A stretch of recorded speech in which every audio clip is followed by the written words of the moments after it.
guys, it's Jessica here with you today, and today's video is part of our Technique Tuesday video series where each month we have a new focus, and this month's focus is memory planning.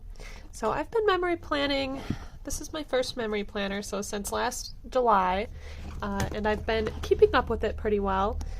And to start off this month of memory planning, I thought I would show a few of my favorite pages from my memory planner, and then I'm going to make a page as well and show you how I do that.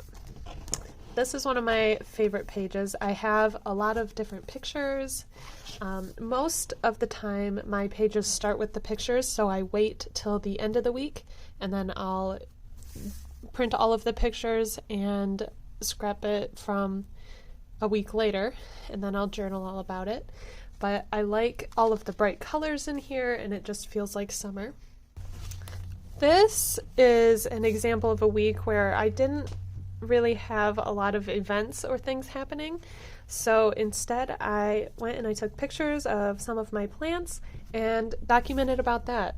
So even if you don't have a lot going on that week, talk about one of your favorite hobbies.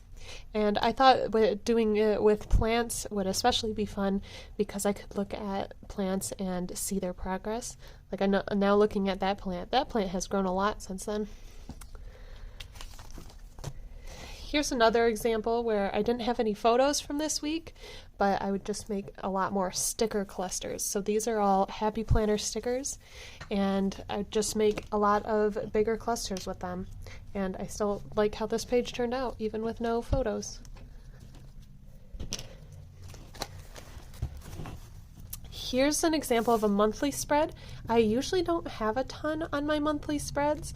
I just write some of the bigger holidays, or if there's a birthday or a trip, I'll write it on here. But for the most part, they're usually pretty plain. So what I like about this page is I used a stencil and a blending brush to ink the entire background. And I did it in rainbow and then added some stickers in coordinating rainbow colors.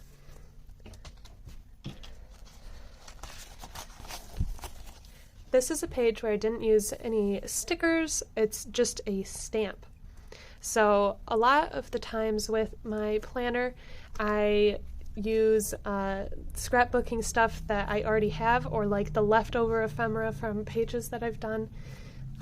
So this was a stamp that I already had out on my desk, so I figured I would just use it on that week's planner spread, and I really like how that turned out. Here is an example. I've been really getting into the rainbow themes a lot lately, but I had a bit of photos, 6 photos that I added on this spread, and then I left a few areas to do some journaling. And now I'm going to flip to the page that I'm going to do today. I typically print out my photos like this, so I'll fit all of these onto this week's spread.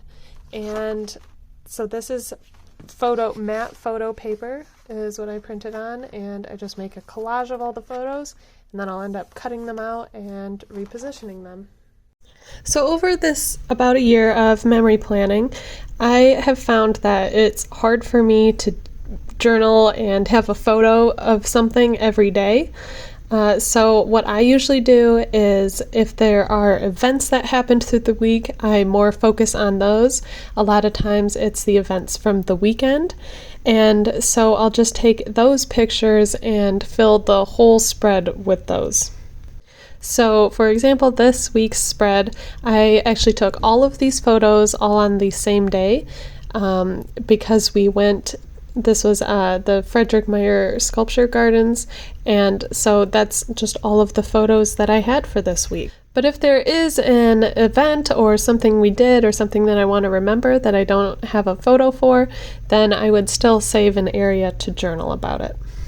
So I mentioned a little bit, but what I use or what I choose to use in my memory planner usually is what I am working in my scrapbook at the same time. I like to grab whatever's on my desk and use that to do my memory planner spread for that week. The last few weeks I've had all of the Sherbert Spectrum collection from 49 and Market out, and so that's also what I'm using today. I really like using rub-ons in my planner because they're flat. I try to keep my pages pretty flat and not do a lot of bulky layering, just because there are so many pages in this book that it would get too full too quickly. But the rub-ons are nice and flat, so the only raised areas on this page is the photos. But how I cluster my photo and rub-ons or stickers or ephemera would be pretty similar no matter what I'm using. So I start with the photos, and like I said, I like to cluster them. I think it makes it look a little bit better and like they have an actual place rather than just floating photos. So whether these rub-ons could be stickers or ephemera, really my design would be the same.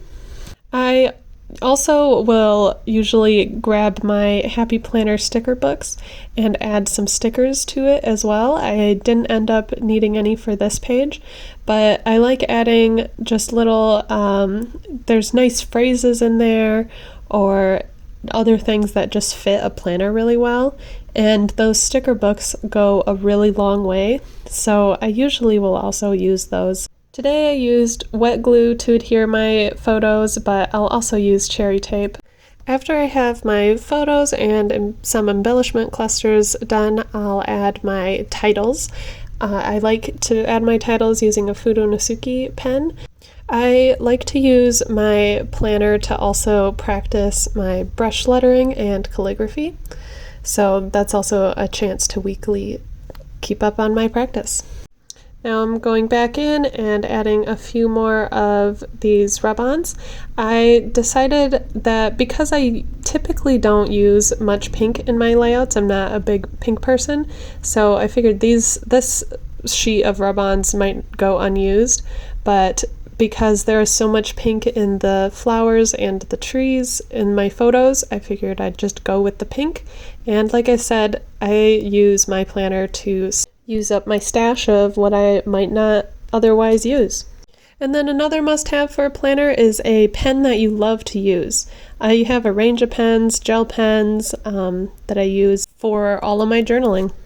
But that's a finished example of how I would do a planner page. They're usually pretty quick and fun to do, and I love being able to look back on the whole year and see all of the events and what has happened. Be sure to check back next week for another Tech Dink Tuesday planner video.